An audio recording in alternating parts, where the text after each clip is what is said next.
Em nome do Pai, do Filho e do Espírito Santo.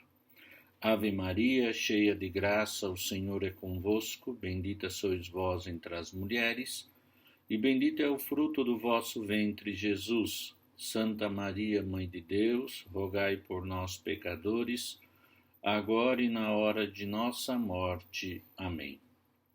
Santo anjo do Senhor, meu zeloso e guardador, se a ti me confiou, a piedade divina sempre me rege, me guarde, me governe, me ilumine. Amém.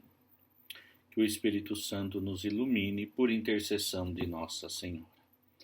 Hoje nós vamos fazer uma leitura, um estudo dirigido sobre o capítulo 7º da exortação Amoris Laetitia, que diz reforçar a educação dos filhos. Eu vou ler os temas mais importantes, um pequeno comentário, para que vocês possam depois aprofundar com tudo aquilo que já temos recebido. Número 259 diz: os pais incidem sempre para o bem ou para o mal no desenvolvimento moral dos seus filhos. Consequentemente, o melhor é aceitarem esta responsabilidade inevitável e realizarem de modo consciente, entusiasta, razoável e apropriado. Uma vez que esta função educativa das famílias é tão importante e se tornou muito complexa, quero me deter de modo especial neste ponto. No número 260, o Papa diz: onde estão os filhos? A família não pode renunciar a ser lugar de apoio, acompanhamento, guia, embora tenha de reinventar os seus métodos e encontrar novos recursos. Precisa considerar a que a realidade quer expor a seus filhos. Para isso, não se deve deixar de interrogar sobre quem se ocupa de lhes oferecer diversão e entretenimento, que conteúdo entra em suas casas através da televisão, do computador e dos celulares, a quem os entrega para que os guie nos seus tempos livres. Só os momentos que passamos com eles, falando com simplicidade e carinho das coisas importantes e as possibilidades sadias que criamos para ocuparem o seu tempo, permitirão evitar uma nociva invasão. Sempre, diz o Papa, faz falta vigilância. O abandono nunca é sadio. Os pais devem orientar e alertar as crianças e os adolescentes para saberem enfrentar situações onde possa haver risco, por exemplo, de agressões, abuso ou consumo de droga.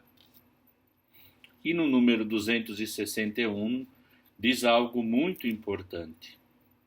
Porém, se devem aqui estar presentes e vigiar, não saber vigiar, diz ao número 261, a obsessão, porém, não é educativa e também não é possível ter o controle de todas as situações em que um filho poderá chegar a encontrar-se. Vale aqui o princípio de que o tempo é superior ao espaço, isto é, trata-se mais de gerar processo que de dominar espaços, que prender os filhos. Se um progenitor está obcecado com saber onde está o seu filho e controlar todos os seus movimentos, procurará apenas dominar o seu espaço. Mas desta forma, não o educará, não o reforçará, não o preparará para enfrentar os desafios. O que interessa, acima de tudo, é gerar no filho, com muito amor, processos de amadurecimento de sua liberdade. E já, não vou ler tudo, no 262 diz, se a maturidade fosse apenas o desenvolvimento de algo já contido no código genético, quase nada poderíamos fazer. Mas não é. A prudência, o reto juízo e a sensatez não dependem de fatores puramente quantitativos de crescimento, mas de toda uma cadeia de elementos que se sintetizam no íntimo da pessoa, mais exatamente, no centro da sua liberdade. É inevitável que cada filho nos surpreenda com os projetos que brotam desta liberdade, que rompa os nossos esquemas, e é bom que isto aconteça.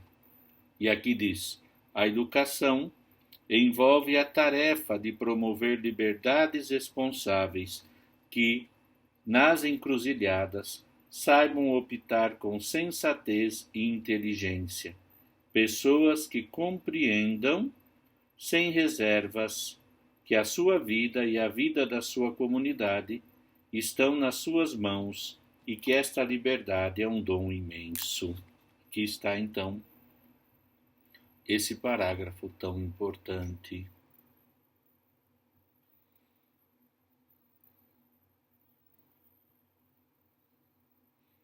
Depois, no número 263, diz assim, do 263 vai a formação ética dos filhos. E aqui tem alguns pontos que não vou poder me delongar, como disse, mas com muito carinho quero incentivar vocês a estudarem. Depois diz no 263, venham comigo. Os pais necessitam também da escola para assegurar uma instrução de base aos seus filhos, mas a formação moral deles nunca pode delegar totalmente. O desenvolvimento afetivo e ético de uma pessoa requer uma experiência fundamental, crer que os próprios pais são dignos de confiança. Isto constitui uma responsabilidade educativa com o carinho e o testemunho, gerar confiança nos filhos, inspirar-lhes um respeito amoroso. Quando um filho deixa de sentir que é precioso para seus pais, embora imperfeito, ou deixa de notar que nutrem uma sincera preocupação por ele, isto cria feridas profundas que causam muitas dificuldades no seu amadurecimento. Esta ausência, este abandono afetivo, provoca um sofrimento mais profundo do que a eventual correção recebida por uma má ação. E diz no 264, a tarefa dos pais inclui uma educação da vontade e um desenvolvimento de hábitos bons e tendências afetivas para o bem. Por isso, no 265, diz, para isto, não basta julgar de modo adequado ou saber com clareza o que se deve fazer, embora isso seja prioritário. Com efeito, muitas vezes somos incoerentes com as nossas próprias convicções, mesmo quando são sólidas. Há ocasiões em que, por maiores que a consciência nos dite determinado juízo moral, tem mais poder outras coisas que nos atraem. Isto acontece se não conseguimos que o bem individuado pela mente, conhecido aqui, se irradique em nós como uma profunda inclinação afetiva.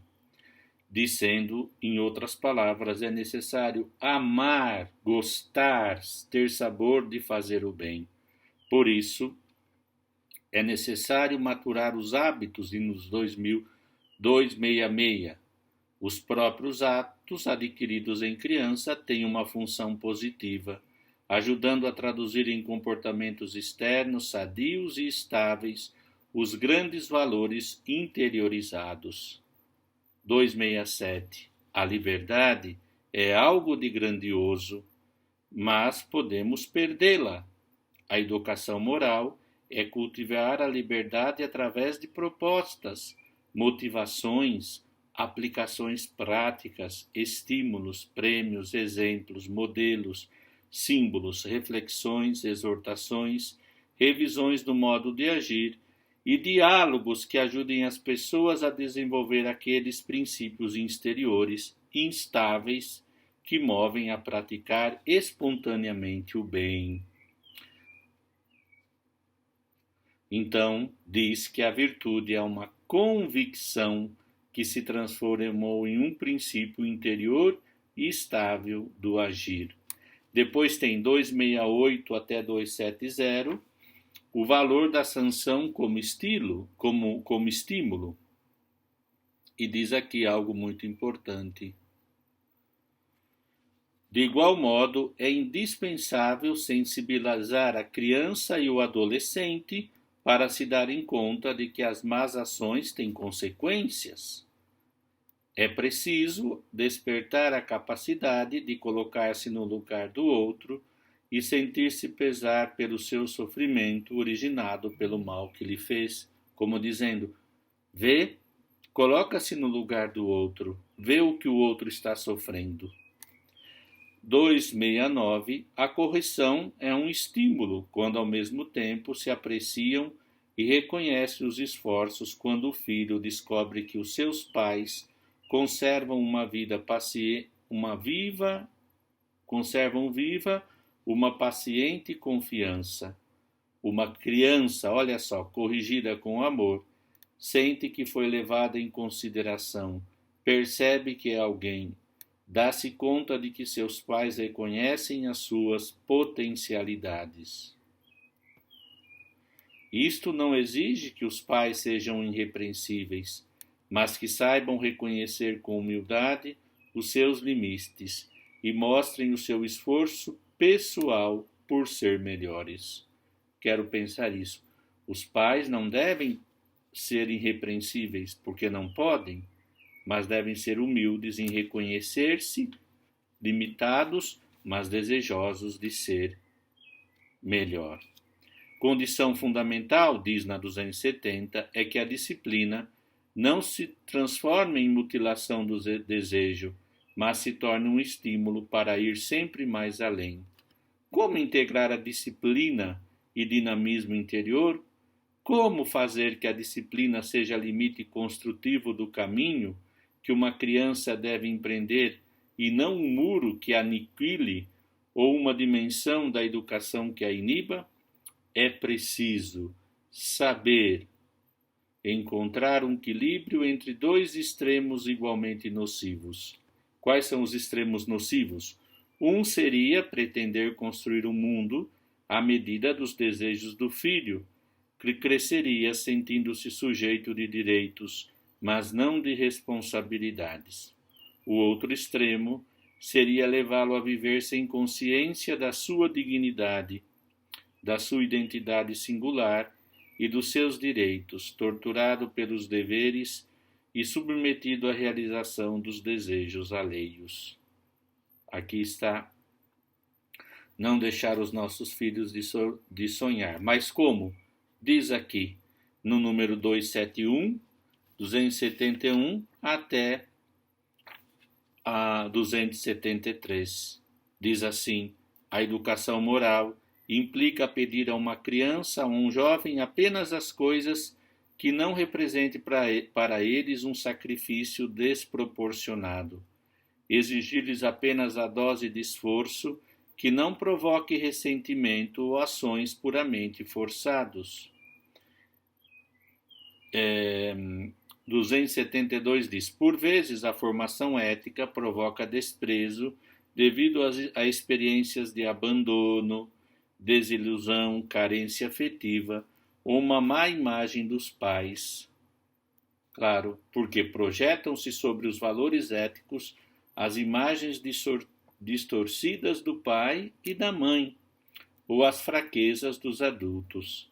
Por isso, é preciso ajudar os adolescentes a pôr em prática a analogia. Os valores são cumpridos perfeitamente por algumas pessoas muito exemplares, mas também se realizam de forma imperfeita em diferentes graus. E uma vez que as resistências dos jovens estão muito ligadas a experiências negativas, é preciso ao mesmo tempo ajudá-las a percorrer um itinerário de cura deste mundo interior ferido, para poderem ter acesso à compreensão e a reconciliação com as pessoas e com a sociedade. Aqui é maravilhoso. A ética não teria sentido, educação ética, sem educação para o amor. E quem não se sente amado não pode amar e nem respeitar. Em 273 diz assim que quando se propõe os valores, é preciso fazê-lo pouco a pouco avançar de maneira diferente, segundo a idade e as possibilidades concretas das pessoas, sem pretender aplicar metodologias rígidas e imutáveis. A psicologia e as ciências da educação são uma valiosas contribuições, mostram que é necessário um processo gradual para se conseguir mudanças de comportamento e que também a liberdade precisa ser orientada e estimulada. Muito lindo, não? Depois, o número 274 ao número 279 diz a vida familiar como contexto educativo. E aqui vou ler três pontos essenciais. A família é a primeira escola dos valores humanos, na qual se aprende o bom uso da liberdade. Diz no dos números 275, na época atual, em que reina a ansiedade e a pressa tecnológica, uma tarefa importantíssima das famílias é educar para a capacidade de esperar. Não se trata de proibir as crianças de jogarem com os dispositivos eletrônicos, mas de encontrar a forma de gerar nelas a capacidade de diferenciarem as diversas lógicas e não aplicarem a velocidade digital a todas as áreas da vida. O adiamento não é negar o desejo, mas retardar sua satisfação. E a família, número 276, é o ambiente da socialização primária, porque é o primeiro lugar onde se aprende a relacionar-se com o outro, a escutar, partilhar, suportar, respeitar, ajudar a conviver. E no âmbito familiar, é possível também repensar os hábitos de consumo, cuidando juntos da casa comum. Olha o que diz o número 277. A família é a protagonista de uma ecologia integral, porque constitui o sujeito social primeiro, que contém no seu interior os dois princípios básicos da civilização humana sobre a Terra. Quais são? O princípio da comunhão e o princípio da fecundidade. Olha que lindo. De igual modo, podem ser muito educativos os momentos difíceis e duros da vida familiar. É o que acontece, por exemplo, quando chega uma doença, porque diante da doença, até em família, surgem dificuldades por causa da debilidade humana. Mas, em geral, o tempo da enfermidade faz aumentar a força dos vínculos familiares. Uma educação que negligencia a sensibilidade pela doença humana torna árido o coração e deixa os jovens anestesiados, anestesiados em relação ao sofrimento do próximo, incapazes de se confrontar com o sofrimento e a viver a experiência do limite. 278. O encontro educativo entre pais e filhos pode ser facilitado ou prejudicado pelas tecnologias de comunicação e distração cada vez mais sofisticadas. Se ficar só com o celular, uma mania doida não dá, né? 279. Mas também não é bom que os pais se tornem seres onipotentes para os seus filhos, de modo que esses só poderiam confiar neles, porque assim impedem um processo adequado de socialização e amadurecimento afetivo. Para tornar eficaz o prolongamento da paternidade e da maternidade para uma realidade mais ampla, as comunidades cristãs são chamadas a dar o seu apoio à missão educativa das famílias, através da catequese de iniciação e etc.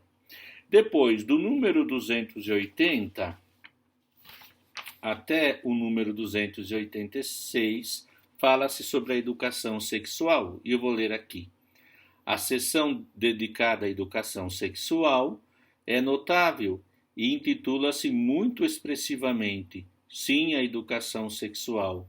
Sustenta-se a necessidade de formulação e interrogação de saber se as nossas instituições educativas assumiram este desafio.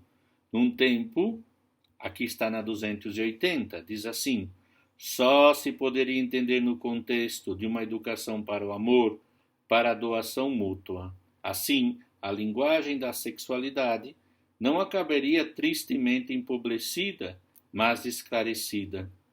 É possível cultivar o impulso sexual em um percurso de conhecimento de si mesmo e no desenvolvimento de uma capacidade de autodomínio que podem ajudar a trazer à luz capacidades preciosas de alegria e encontro amoroso. Depois, então, a educação sexual oferece informação, mas sem esquecer que as crianças e os jovens ainda não alcançaram plenamente a maturidade. 282 reforça a importância do pudor. É uma defesa da pessoa que resguarda sua interioridade e evita ser transformada em mero objeto de prazer. E frequentemente a educação sexual, diz na 283, concentra-se no convite a proteger-se procurando um sexo seguro. Essas expressões transmitem uma atitude negativa a respeito da finalidade procriadora natural da sexualidade, como se um possível filho fosse um inimigo que é preciso proteger-se. Deste modo, promove-se a agressividade narcisista em vez de acolhimento. 284 diz assim: é preciso não enganar os jovens, levando-os a confundir os planos. A atração cria por um momento a ilusão da união, mas sem amor, tal união deixa os desconhecidos tão separados como antes. Aqui é importante: a linguagem do corpo requer uma aprendizagem paciente que permita integrar e educar os próprios desejos em ordem a uma entrega de verdade. Quando se pretende entregar tudo de uma vez, é possível que não se entregue nada. Uma coisa é compreender a fragilidade da idade ou as suas confusões. Outra é encorajar os adolescentes a prolongarem a imaturidade da sua forma de amar. Mas quem fala hoje destas coisas? Quem é capaz de tomar os jovens a sério? Quem os ajudaria a preparar-se seriamente para um amor grande e generoso? Não se toma a sério a educação sexual. A número 285. A educação sexual deveria incluir também o respeito e a valorização da diferença, que mostra a cada um a possibilidade de superar o confinamento nos próprios limites para se abrir à aceitação do outro. Para além de compreensíveis dificuldades que cada um possa viver, é preciso ajudar a aceitar o seu corpo como foi criado, porque uma lógica de domínio sobre o próprio corpo transforma-se em uma lógica, por vezes sutil, de domínio sobre a criação. Também é necessário ter apreço pelo próprio corpo na sua feminilidade ou masculinidade, para se poder reconhecer a si mesmo no encontro com outro que é diferente. E aqui, para não alongar muito,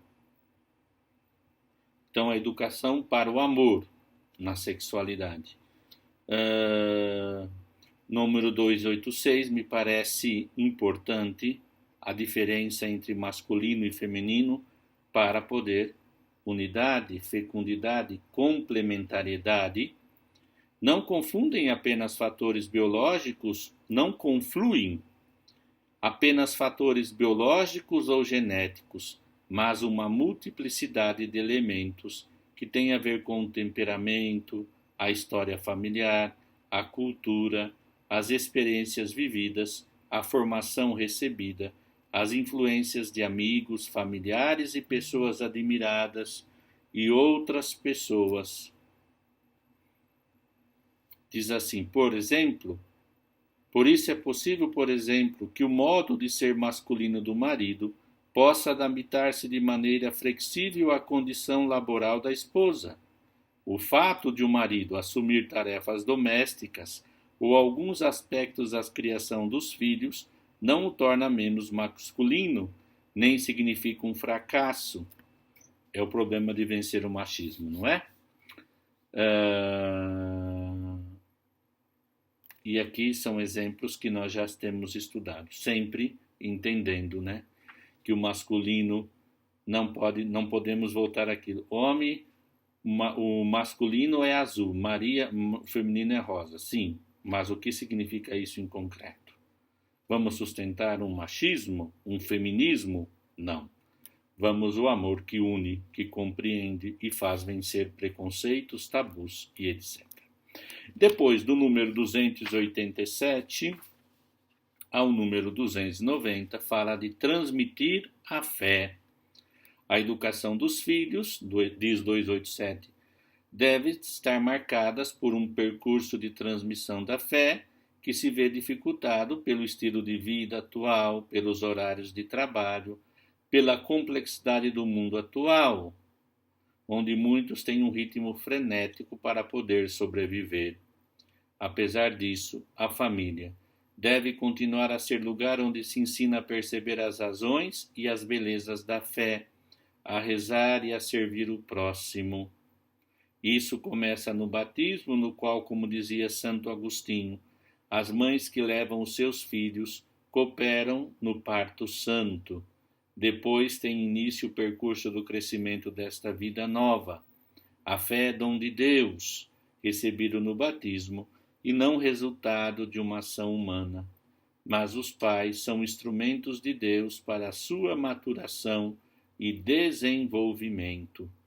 Por isso é bonito quando as mães ensinam os filhos pequenos a enviar um beijo a Jesus ou a Nossa Senhora. Quanta ternura há nisto! Naquele momento, o coração das crianças transformam-se em lugar de oração. A transmissão da fé pressupõe que os pais vivam a experiência real de confiar em Deus, de procurá-lo, de precisar dele, porque assim uma geração conta a outra as obras de Deus. Depois fala aqui no número 288, a educação na fé sabe adaptar-se a cada filho, porque os recursos aprendidos ou as receitas às vezes não funcionam. Cada filho é único.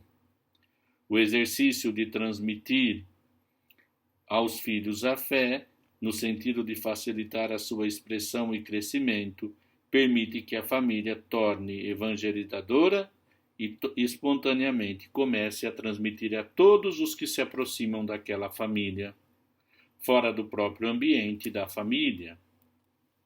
289.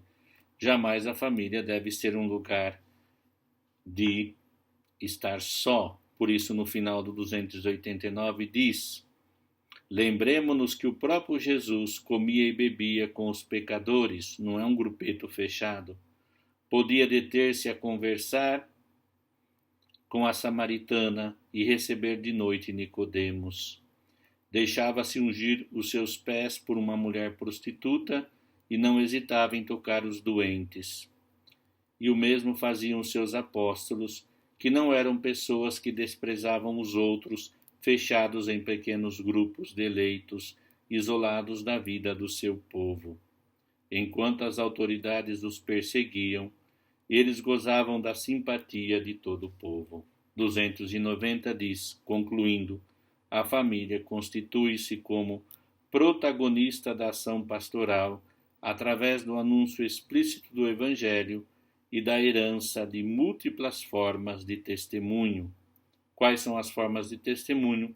A solidariedade para com os pobres, a abertura à diversidade das pessoas, a preservação da criação, a solidariedade moral e material para com as demais famílias, principalmente para com as mais necessitadas, o esforço pela promoção do bem comum, também mediante a transformação das estruturas sociais injustas, a partir do espaço no qual ela vive, pondo em práticas as obras de misericórdia corporais e espirituais.